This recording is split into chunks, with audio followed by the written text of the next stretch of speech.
મિત્રો સુરતની બસ સ્ટેન્ડની હાવ નજીક એક પૌરાણિક વાવ આવી છે.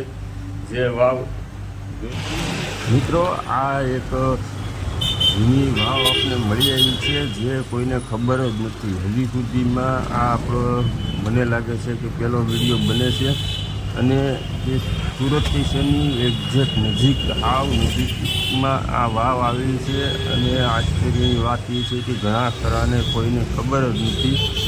અમુક લોકો જે વાવની આજુબાજુ જે રહેતા હોય એવા લોકોને જ ખબર છે, બાકી આ કોઈને ખબર જ નથી આ વાવની માહિતી. અને આ વર્ષો જૂની પૌરાણિક વાવ છે. અને પહેલાં તો તમે આ વિડીયો જુઓ અને વિડીયો વિશે હું તમને વાત કહું.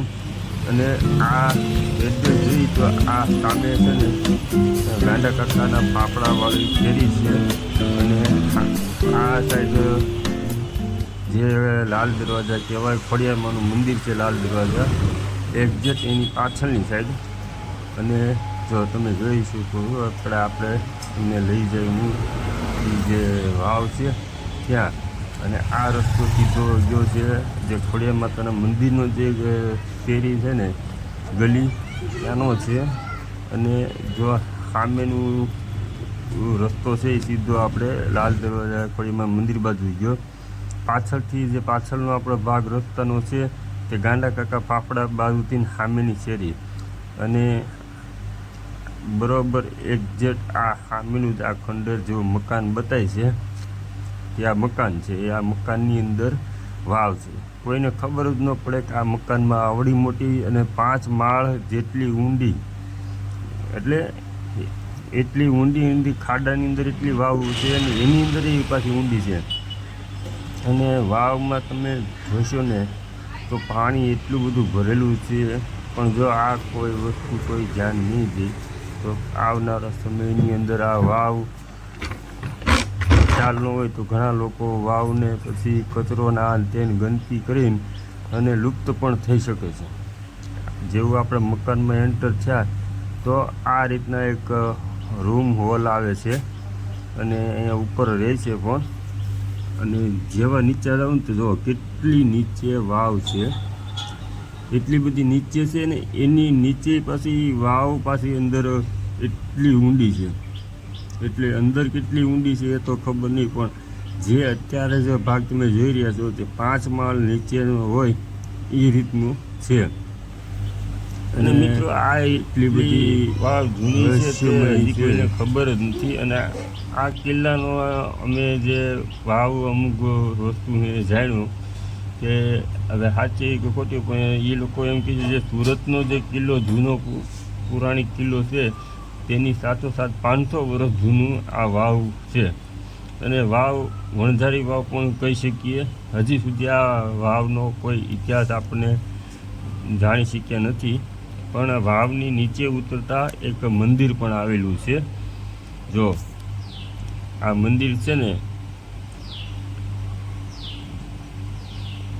તે ખોખલીમાનું મંદિર છે, જ્યાં માતાજી છે.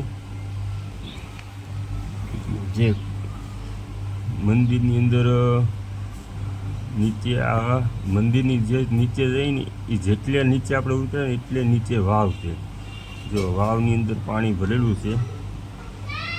અને વાવ એટલી બધી ઊંચેથી બનાવેલી છે. અને જેમ ઘણી જગ્યાએ પૌરાણિક વાવ ઊંડી હોય એટલી. જો હવે અમે ઉપરથી ઠેકી એટલો સીન લીધેલો છે કે વાવ એટલી બનાવેલી છે. અને નીચેથી નહીં વાવ કમ્પ્લીટ કરેલી છે. અને પાણી ને કચરોને જોઈ શકો છો હજી એટલું પાણી ભરેલું છે. જો આ કેટલી બધી જૂની અને ચારેય બાજુ મકાન બિલ્ડિંગ બની ગયા છે કે જેથી કરીને આવનારા સમયમાં કોઈને ખબર જ ન પડે.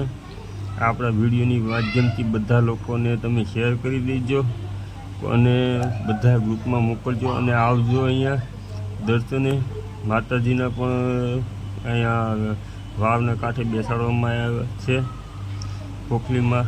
અને જેમ લોકો જાગૃત થાય આવશે તો આનો ઇતિહાસ રહી જશે. અને આવનારા સમયમાં આપણું જે લુપ્ત થાય નહીં એના માટે બધા લોકોએ આવવું જરૂરી છે. દર્શને માતાજી પણ છે, જૂની વાવ પણ છે, ખૂબ સરસ મજાનું જગ્યા છે.